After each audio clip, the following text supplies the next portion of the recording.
What's up, everybody? So, I was finishing this book on War and Peace, and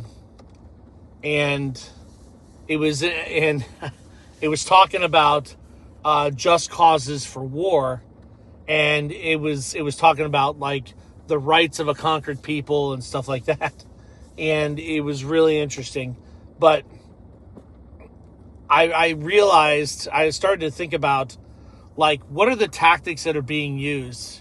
And one of the tactics that are being used is like these general contractors are putting in developments, right? They're acquiring agricultural land. Now remember, agricultural land is not farmland. Okay, farming, right, is something that is done within North America, and it's something that is done within the Department of Interior or the Department of Transportation. Let me give you an example. When you drill into the ground oil, right? And I've had to start reading up on oil and energy law. I didn't know that Abraham Lincoln was a railroad attorney. That was funny.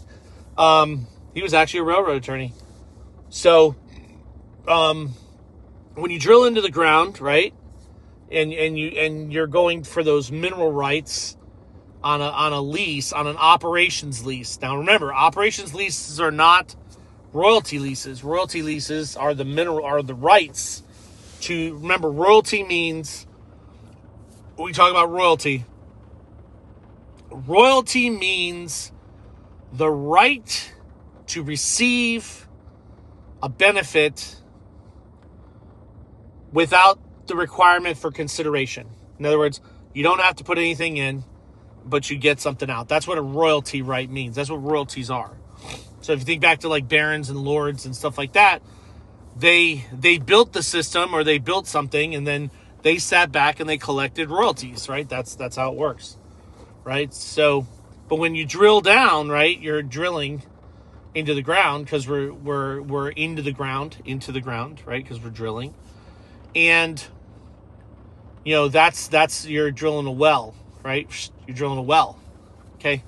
But when they horizontally drill, like they're going to frack, and they have to drill it at an angle, right? So they have to go on a direction for a certain distance, right?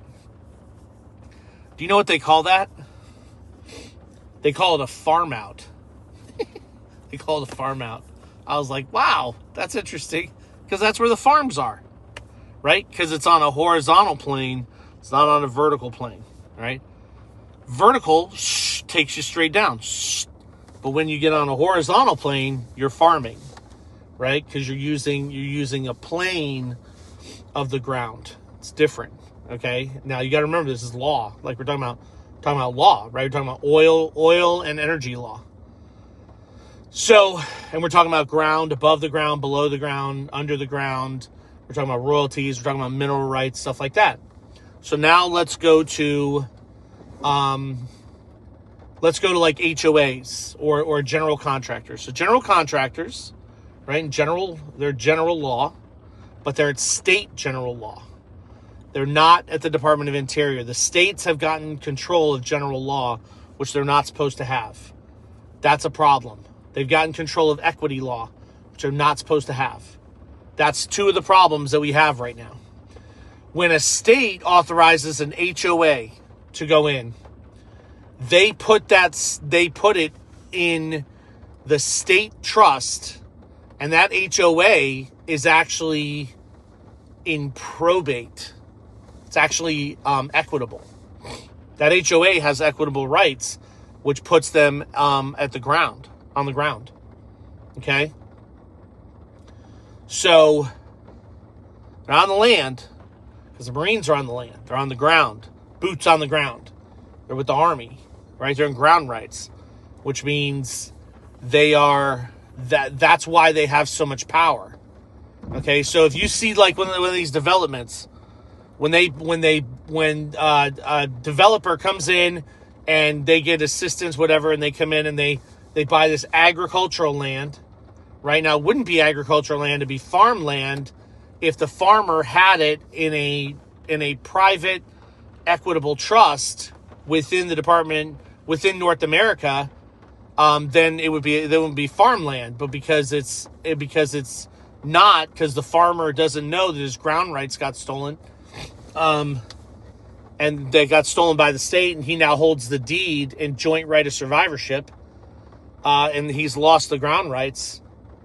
So now it's held by the state, and the state puts in an HOA. Well, that state HOA is holding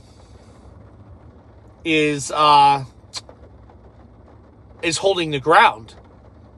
So that's how they're able to put taxes on. That's how they're able to like seize people's houses. That's why they're out of control. They're on the ground. Now, what's interesting is what these developers are doing is that they're putting in like common area, whatever. They get like a lease for like 20 years. They're going to handle the common areas, right? And they're telling you like, we're going to make sure the trees are okay. No, they're not.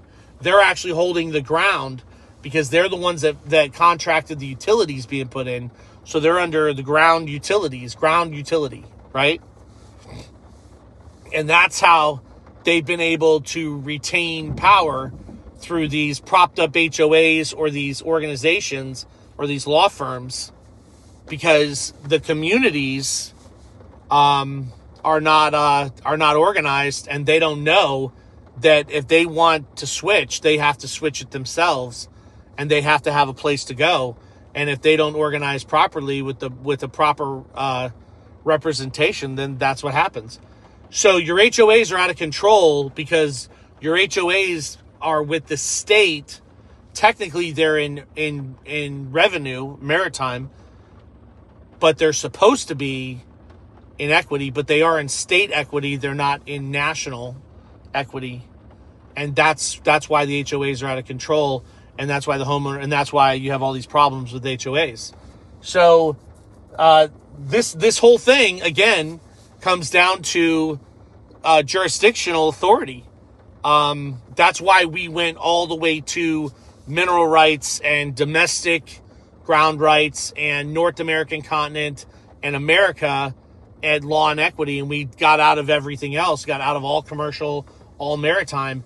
So in essence, like if an HOA, if you wanted to get rid of your HOA and you wanted to restructure it under us, then we would facilitate that, and we would come in and basically exile the HOA. We'd have to put that on a ballot, and you'd have to send your votes in, and then we'll just exile the HOA, and then you could reconstitute your own community organization, neighborhood. That's what we're doing anyways. It's no different. So, and then like in our system, you'd be under law. So you would have to, so it'd be different. You'd have your own stuff, but this out of control HOA stuff would be put down. But we're essentially doing the same thing. We put the vault in, and we get the community organized. Like if you wanted to organize a community just to get rid of your HOA, well, that's fine. There'd be no difference. We're in a higher jurisdiction, so there's nothing they can do about it. I already told you, I dealt with civil attorneys and law firms. As soon as I make representation and tell them where I am, they stop. They don't even talk anymore. So, but I figured I'd pass that along. Interesting. God bless. Godspeed.